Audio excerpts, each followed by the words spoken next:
City నుంచి. కేవలం greater Hyderabad పరిధిలోని పరిస్థితి ఉందంటే మిగిలిన ప్రాంతాలలో ఉందో అర్థం చేసుకోవచ్చు. ఇప్పుడు పాత బస్తీకి సంబంధించినంత వరకు మరీ దారుణమైన పరిస్థితి.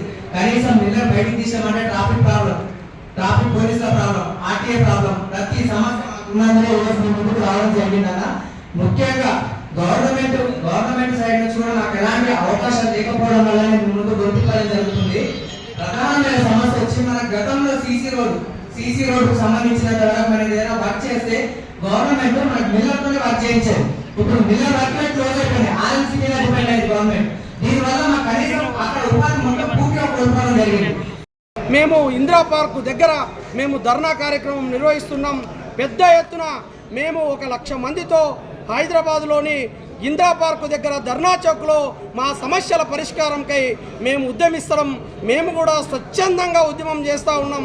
ఎటువంటి మేము ఏదైతే ఆపదోహాలకు తావు లేకుండా స్వచ్ఛందంగా సంపూర్ణంగా ఎక్కడ కూడా మేము వివాదాలకు తావు లేకుండా మా యొక్క బంద్ను ప్రకటిస్తున్నాం.